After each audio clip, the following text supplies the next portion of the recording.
Olá, tudo bem? Obrigada por assistir a mais um vídeo do nosso curso. Eu vou pedir para você começar a imaginar uma cena.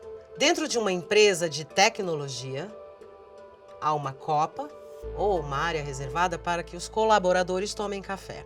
Nesse momento, 4 funcionários estão no local conversando amenidades e relaxando um pouco. Um deles começa com uma piada de cunho racista. Nenhum dos outros 3 tenta impedi-lo. No meio da narrativa, ele é interrompido pela entrada da pessoa que trabalha na limpeza e manutenção da empresa. Ele espera que a pessoa saia para concluir a piada.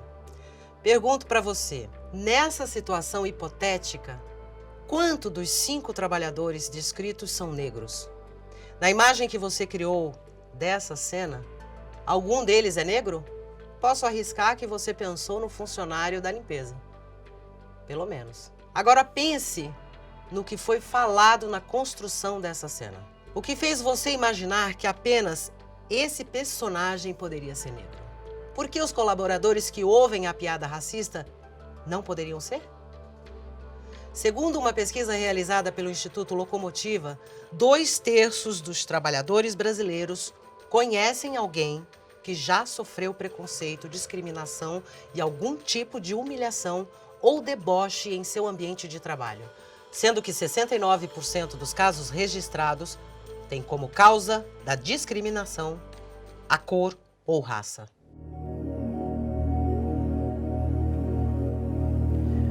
Desde adolescente que eu trabalho nessa empresa, há 13 anos.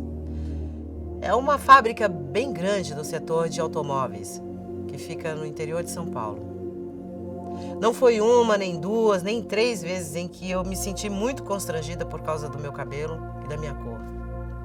Uma vez, um dos meus chefes veio me parabenizar, sem o menor motivo. Não era meu aniversário ou algo parecido. Aí eu perguntei a ele, por que você está me falando isso hoje? Aí ele me disse, é porque hoje é o dia do negro. Era o dia da consciência negra. Mas ele nunca entenderia a diferença. Um dia, eu saí do trabalho junto com outros colegas no horário normal, mas o relógio de ponto da linha de produção, onde eu trabalhava, estava atrasado. No dia seguinte, 2 superiores passaram fita crepe nos meus braços e me empurraram pelo setor para que os outros funcionários vissem. Eles me humilhavam, dizendo que era assim que se fazia antigamente com quem era fujão. Só que eu, entre todos os trabalhadores que saíram junto no dia anterior, fui tratada assim. Eu precisava muito daquele emprego, mas para mim foi a gota d'água. Mesmo depois que entrei com o processo, nenhum dos meus superiores foi punido. Na verdade, um deles estava na audiência e disse que não via nada de racismo no que aconteceu. Quando debatemos no vídeo anterior sobre preconceito e discriminação, falamos sobre a manifestação individual do racismo. Mas e quando há uma manifestação massificada de práticas racistas? Para isso, nós vamos falar sobre o conceito de racismo estrutural e racismo institucional. A grande questão que deve ser feita é a seguinte: por que nós não nos sentimos incomodados em ambientes em que pessoas negras praticamente não existem? Em que pessoas negras praticamente não estão? Então a questão não é pensar o que nós não devemos fazer no sentido de eu não sou racista, aqui não se pratica o racismo. A pergunta é outra. A pergunta é o que você tem feito para que essa normalidade do racismo, porque o racismo ele não é o anormal, o racismo ele se impõe como a normalidade. Ele estabelece as normas, as regras, ele acomoda os nossos espíritos, a violência contra determinados grupos que são historicamente discriminados, como negros e indígenas, e nos faz simplesmente não conseguir enxergar a maneira com que o mundo é racialmente estruturado e como a desigualdade ela está inscrita nas relações raciais. Então vejam, uma instituição, e quando eu falo de instituição eu não me refiro apenas às instituições do Estado, me refiro também ao Estado, mas me refiro às empresas, me refiro às escolas, me refiro às instituições religiosas. Todas essas instituições elas são atravessadas por um elemento que constitui as nossas relações sociais, que é o racismo, como nós já colocamos aqui. O racismo ele é estrutural, no sentido de que ele é um elemento presente nas relações sociais mais importantes e precisam se reproduzir para que a sociedade continue existindo. Economia, direito, política, os processos em que a gente se constitui enquanto sujeito, na educação, na nossa forma de sentir o mundo. Nesse sentido, as instituições, elas são forjadas, elas são formadas nesse mundo que tem o racismo como elemento fundamental. Então, dessa maneira, as instituições que não querem reproduzir no seu modo de funcionamento as práticas discriminatórias que caracterizam o racismo, elas precisam ter uma postura ativa. Elas precisam, portanto, fazer um movimento contra essa normalidade que o racismo faz imperar nas instituições e no seu modo de funcionar. Então não basta apenas implementar formas de punição contra atos racistas, o que é fundamental, é importante, o racismo é crime, e o racismo ele deve sim ser punido. O responsável, aquele que pratica o ato, deve ser punido. Mas mais do que isso, é preciso fazer a seguinte pergunta: como é possível que pessoas que estão no abrigo da instituição, que estão na instituição, que fazem parte da empresa, que trabalham aqui na empresa, puderam reproduzir esses atos? Que tipo de coisa a empresa tem feito para impedir que essas coisas aconteçam, que esse tipo de sujeito possa ser formado a partir das práticas da empresa? Então, mais importante, talvez, do que punir o racista, é entender como o racista é formado a partir das práticas institucionais. Então, a única forma de combater o racismo dentro de uma instituição, dentro de uma empresa, é por meio de políticas antidiscriminatórias, por meio da discriminação positiva, por meio da ação afirmativa. Então, não basta não fazer nada, é preciso fazer algo contra uma tendência que atinge todas as instituições que não têm políticas claras, não têm políticas efetivas contra a discriminação racial. Não é porque o mundo é racista que nós precisamos nos conformar com esse mundo. Então, empresas, instituições no geral, têm, se realmente são antirracistas, de implementar políticas de formação que envolvam todo o seu entorno, e quando eu falo isso, falo não apenas das pessoas que se relacionam diretamente com a empresa, mas do ambiente em que a empresa está inserida. É necessário, portanto, que haja práticas antirracistas e o estímulo para que todos aqueles que se relacionam com a empresa também tenham essas mesmas práticas. De acordo com o IBGE, pretos e pardos somam 56,1% da população nacional, mas ocupam cerca de 24% da Câmara Federal. A desigualdade é ainda maior se o recorte for da representatividade das mulheres negras, que compõem apenas 2,5% dos cargos da mesma Câmara. Mulheres são mais da metade da população brasileira e 52,5% do eleitorado. Quem está representando politicamente a maioria do povo brasileiro? Ainda que a inclusão de negros na política não leve necessariamente ao fortalecimento de uma pauta antirracista, já que nem todos estão comprometidos com a luta. Um debate sobre ações afirmativas raciais feita apenas entre brancos estará longe de abordar todos os pontos. Em contrapartida, a maioria é de pretos e pardos, quando o assunto é relacionado à pobreza ou população carcerária. Uma pesquisa realizada pelo Instituto Locomotiva aponta que durante o período pandêmico, em que as pessoas foram obrigadas a ficar em suas casas e manterem os cuidados de higiene, pretos têm 6 pontos percentuais a menos de acesso à água encanada. 16 pontos percentuais a menos de acesso à rede de esgoto. 4 em cada 5 negros não têm acesso a convênio médico. E em 4 de 10 afirmam ter faltado dinheiro para comprar comida. Se a fome e a miséria são consequências do racismo estrutural, a política de encarceramento dos indivíduos negros também é. O Anuário Brasileiro de Segurança Pública, divulgado em 2020, revela que em 15 anos, a proporção de negros no sistema carcerário cresceu 14%, enquanto a de brancos diminuiu 19%. Hoje, de cada 3 presos, 2 são negros.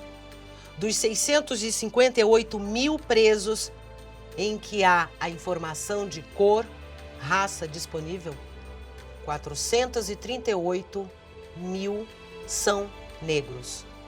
Isso corresponde a 66,7%, ou seja, não é preciso um elemento ativo, um racista convicto. Basta que as estruturas sociais, como economia, política, direito ou educação, permaneçam intocadas. Meu pai é negro e minha mãe é branca. Então eu nasci com a pele clara e o cabelo bem crespo. Eu sofri desde cedo com o racismo, mesmo antes de saber o que era. Na escola, as outras crianças gostavam de perguntar se eu conseguia pentear o cabelo. Eles grudavam coisas no meu cabelo, colocavam bolinha de borracha, um cuspe para prender. Me chamavam de macaca, cabelo de bombril. Com toda certeza, tinha alguém para ensinar a ser racista tão cedo. Uma vez um colega reclamou muito que o meu cabelo estava atrapalhando ele conseguir ver a lousa. Ele falou que eu não tinha um cabelo bom, que eu devia aprender. A professora, em vez de me ajudar, me mudou para a última fileira da sala, sendo que eu sou míope. E para completar, mandou um bilhete para minha mãe, pedindo para que ela alisasse o meu cabelo. Desde então, começamos a alisar os nossos cabelos. E eu nunca mais consegui usar o meu cabelo solto. Vamos falar um pouco sobre racismo institucional. Como explica o professor Silvio Almeida, a estabilidade da sociedade depende da capacidade das instituições de normalizar e absorver os conflitos. Em outras palavras, é no interior das regras institucionais que os indivíduos se tornam sujeitos, já que suas ações e seus comportamentos são inseridos em um conjunto de significados previamente estabelecidos pela estrutura social. Assim, as instituições moldam o comportamento humano, tanto do ponto de vista das decisões e do cálculo racional, como dos sentimentos e preferências. Ou seja, muito do que você é pode ser explicado pelas regras e condutas que aprendeu e internalizou na escola ou na empresa em que trabalha. É nestes lugares que você adquiriu determinados hábitos, formas de pensar e de se relacionar, entre outras características. Só que nem todos os alunos da sua escola eram iguais. Então deviam haver conflitos que não eram eliminados, mas absorvidos e mantidos sob controle, de acordo com os valores da instituição.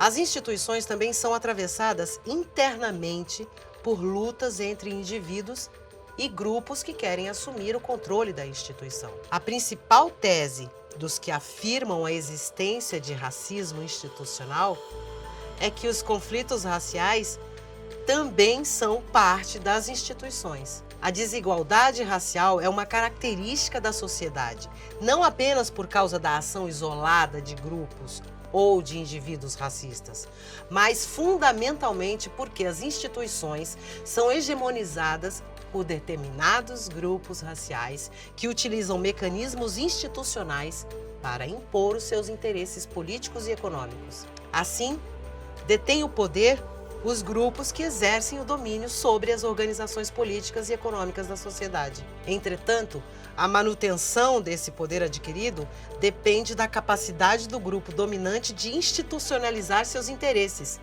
impondo a toda a sociedade regras, padrões de condutas e modos de racionalidade que tornem normal e natural o seu domínio. No caso do racismo institucional, o domínio se dá com o estabelecimento de parâmetros discriminatórios baseados na raça, que servem para manter a hegemonia do grupo racial no poder. Isso faz com que a cultura, os padrões estéticos e as práticas de poder de um determinado grupo tornem-se o horizonte civilizatório do conjunto da sociedade. Assim, o domínio dos homens brancos em instituições públicas. O legislativo, o judiciário, o Ministério Público, reitorias de universidades, depende, em primeiro lugar, da existência de regras e padrões que, direta ou indiretamente, dificultem a ascensão de negros e mulheres. E, em segundo lugar, da inexistência de espaços em que se discuta a desigualdade racial e de gênero, naturalizando, assim, o domínio do grupo formado por homens brancos. Para lidar com os conflitos, o grupo dominante terá que assegurar o controle da instituição e não somente com o uso da violência, mas pela produção de consenso sobre a sua dominação. Desse modo, concessões terão que ser feitas para os grupos subalternizados, a fim de que questões essenciais como o controle da economia e das decisões fundamentais da política permaneçam no grupo hegemônico. Os conflitos intra- e interinstitucionais podem levar à alteração do modo de funcionamento da instituição, que, para continuar estável, precisa contemplar as demandas e os interesses dos grupos sociais que não estão no controle. Desse modo, os conflitos e os antagonismos que afetam a instituição podem resultar em uma reforma que provocará a alteração das regras, dos padrões de funcionamento e da atuação institucional.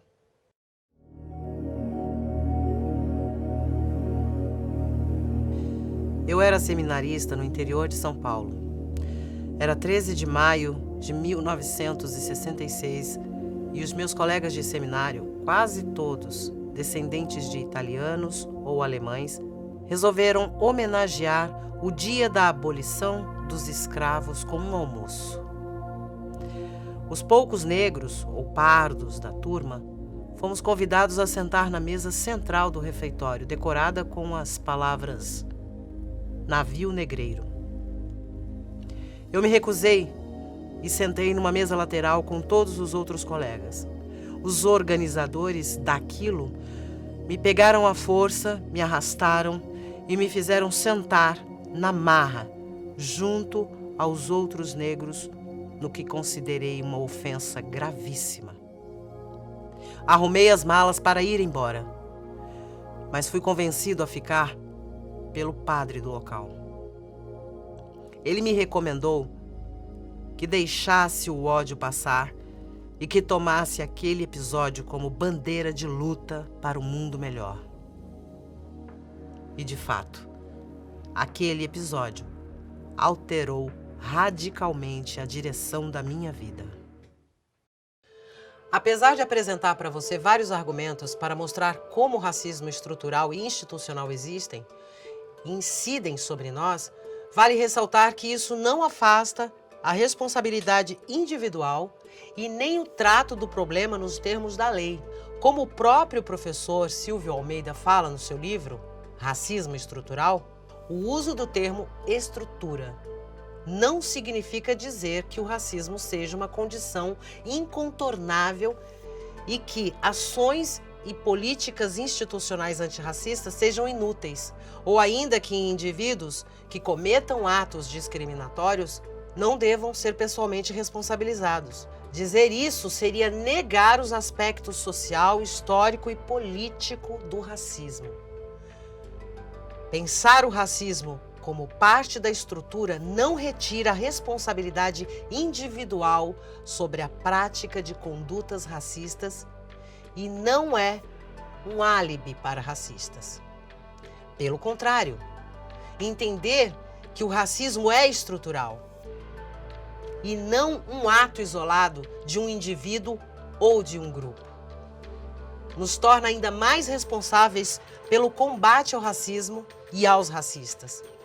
Consciente de que o racismo é parte da estrutura social e, por isso, não necessita de intenção para se manifestar, por mais que calar-se diante do racismo não faça o indivíduo moral ou juridicamente culpado ou responsável.